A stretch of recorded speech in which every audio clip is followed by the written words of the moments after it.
Fanny Griesmer est là, c'est sa pause café, c'est la vôtre aussi, c'est votre pause café, bien entendu.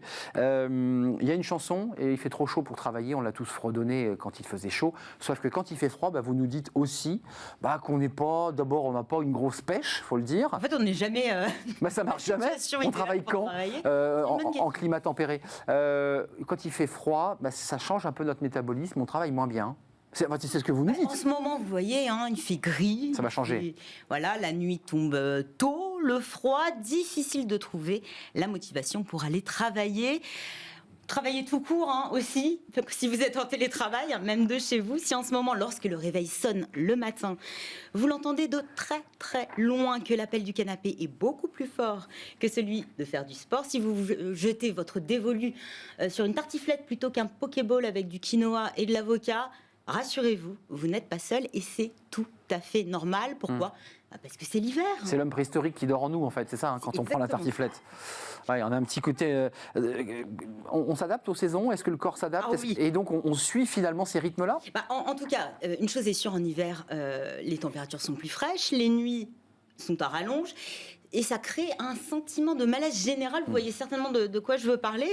En hiver, notre horloge biologique, le rythme circadien, comme disent les experts, est largement affecté par le manque de lumière. 57% des Français se disent affectés et impactés par le manque de lumière. C'est le résultat d'un sondage YouGov pour le Huffington Post. C'est ce manque de lumière, d'ailleurs, qui est à l'origine de ce que l'on appelle le trouble affectif saisonnier, ou plus communément, la dépression saisonnière, le moral en berne, car le déficit de lumière joue sur nos hormones. Il joue également donc sur notre humeur, mais aussi sur notre immunité. On est las, fébrile, sans énergie, on tombe plus souvent malade. La fatigue s'accumule et au final, on a bien plus envie d'hiberner que de peaufiner sa présentation du rapport annuel d'activité. Parce que clairement, ce manque de lumière et ces nuits plus longues, la nuit, c'est synonyme de sommeil, donc on a beaucoup plus envie de dormir. Oui. On se recharge normalement. Sauf que le hic, c'est que ces besoins accrus de sommeil ne sont pas du tout respectés. Pourquoi ? Parce qu'on a des contraintes, notamment liées à notre activité professionnelle. Cet écart entre ce que veut notre horloge biologique et l'horloge dite sociale crée ce que certains scientifiques appellent un social jet lag. Ça se fait pas à l'aéroport, mais chez soi, quoi. Exactement. Alors, c'est vrai que ça peut faire sourire. On peut penser à un petit retour de vacances pénible, mais les conséquences sont parfois terribles.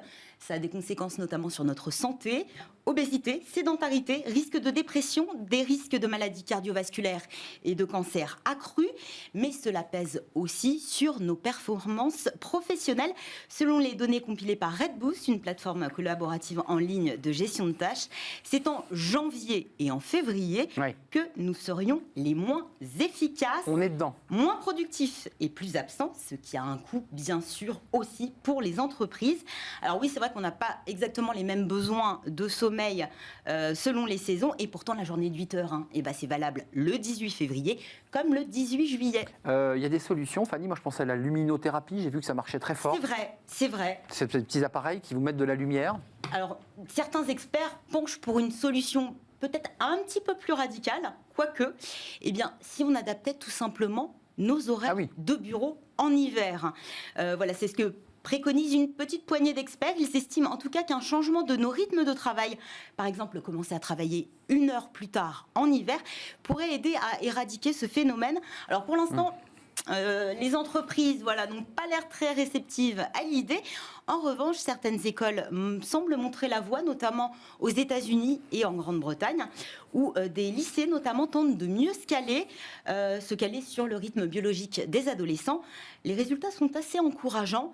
Chute de l'absentéisme et de meilleurs résultats scolaires. Travailler moins en hiver, ça peut faire rêver. Alors, on va redescendre un tout petit peu sur terre, 5 secondes. Si on travaille moins en hiver, on travaille plus en été. Faut récupérer ses heures. Bien sûr. Mais si on n'est pas gagnant des deux côtés. La vitamine D aussi, puis la gelée royale aussi, c'est pas mal. Aussi. Dans les petits tuyaux. Et puis soigner son alimentation. Les agrumes, compte tenu que c'est en mars qu'on change d'heure, encore une fois, et que de nouveau, ça modifie les rythmes. Aussi ce débat sur le changement d'heure. Automatiquement, on va avoir des sujets, peut-être même une chronique sur je suis pas très en forme avec le changement d'heure. Ce calage ça dérégule tout. Dur à retrouver. Bon, on en reparle en mars, je crois que c'est en mars, un changement d'heure. Oui, le dernier dimanche. On vérifiera pour vous. vous. Merci Fanny pour cette pause café. Bon, il faut quand même travailler, vous l'aurez compris, quoi qu'il arrive, il faut aller au travail en essayant de dormir. On ne peut pas hiberner totalement. On ne rase pas gratis dans la rubrique de Fanny Griesmer. On fait une courte pause, on s'intéresse dans notre débat au LGBT+, on va tout vous expliquer. C'est un long combat mené par des militants, des associations, et bien pour que ces femmes, ces hommes trouvent une place dans l'entreprise. Ça n'a pas été facile, beaucoup de discrimination, beaucoup de rejet aussi, il faut le dire directement, et on fera le point avec elles. Elles seront avec nous dans quelques instants. Une courte pause et on se retrouve après.